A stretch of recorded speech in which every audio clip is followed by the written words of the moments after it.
Hey up. Now then, how about this? How to never get hit.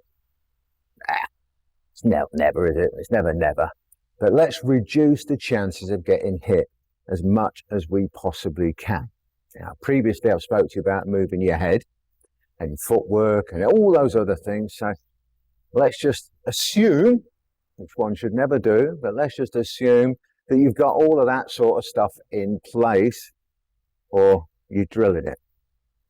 So what's the most common punch? Jab. That's right. The most common punch is the jab. How many punches do you land in a real fight? What's that? 40, 50, yeah, 40, 50% at the most. So just by virtue of the fact that most people don't hit you anyway, you're getting away with half of them, right? Just with a normal fight. So let's reduce their odds of landing on you even further. Now, I'm going to show you one way. There's a multitude of ways of doing it. If it works for you, great. If another way works for you, great. Stick with it. It's just one of those things, right?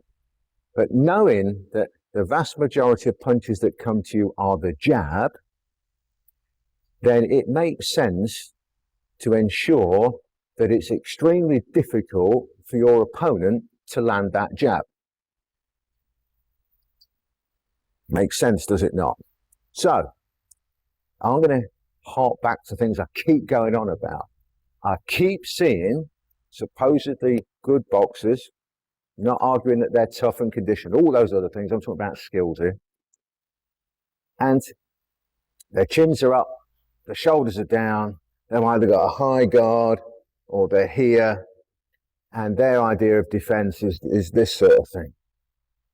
Well, I'm not going to argue any of that because I can't be asked. But I would argue that there's possibly a better way of doing it. Now, if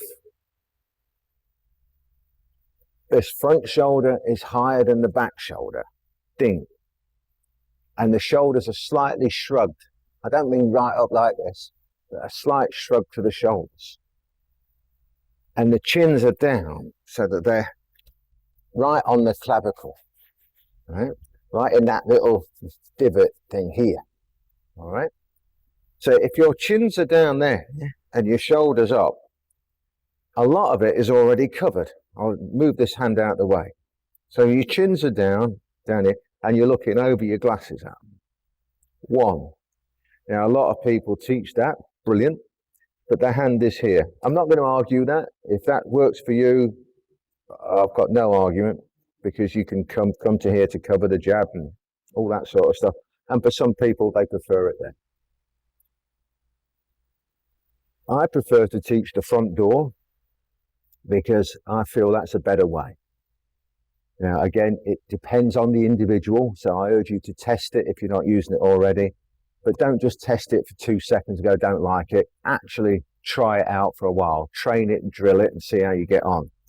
I've had lots of people, when I've taught them the front door, spend a few weeks training it and drilling it, and then get in touch with me to say that it's just working fantastic for them. So, have a go. So, and by the way, subscribe and all that sort of jazz, because that's what you should do. So, chins down, shoulders up. However you do your feet is up to you, whether you're flat at the back or heel up. I'm not going to argue with you about any of that. Elbow in, front door up. Ignore this hand for a moment. So you're up here and up here. It's automatically difficult for people to hit you because you can stop that jab very quickly. Now, you've got the palm facing them. It's important that you understand this little intricacy, if you like, because if the palm's facing them and your elbow is in, this is strong. You don't need much strength to stop a jab, and even a right hand, even the cross or the straight that comes in, you can stop it with this as well. Now, obviously, because your chins are down and your shoulders slightly raised, your shoulder is helping with all this, and it aids the blocking, if you like, the stopping of the punch. So you're able to stand your ground and fire back. You can use this hand for all sorts of things, which is another thing. I'm just concentrating on this hand at the moment, ignoring this one, because there's lots of other things we can do with that, but I just want to get this bit right, this front door. So chin's down, shoulder up, rear shoulder lower, looking over your glasses here, and front door. Now, some people have the front door right out here. I'm not going to argue with them because I don't bother arguing. All I'm going to do is point out some salient facts for you. If my hand is out here and I'm moving my head, I'm not sure where that hand is in relation to my head. So I might be, ignore the shoulders, I'll just put this here to make the point. I might be protecting my jaw at the moment, but when I move, all of a sudden, I'm not protecting my jaw a lot of the time, only when I'm at this stage, because I don't know where my hand is or I'm not moving it with me properly. So that's a potential weakness and a potential area to get hurt. If, however, the glove, I like to teach that the thumb part of the glove here is on my top chin, I always know where my hand is, because wherever I move, it's stuck to me. So it doesn't matter how much my head moves, how much I move, because this is always in place. I'm always ready to help. I'll move this out of the way. Always ready, always in a position where my lower jaw is protected by this backhand without having to think. The other thing is that this elbow, I want it in tight to protect the liver and the rest of the body, of course. I see all the time when they're out here, I see things like this. The elbows, I'll exaggerate to make a point, elbows out here. And you see it a lot with people, even higher level boxers, it's out here. Well, you know, come on. I'll refer to previous things about moron and genius. Even a moron's going to figure out there's a gap there one day. If your elbow's in tight, anything coming to the body, you don't even have to do anything, do you? It's already covered.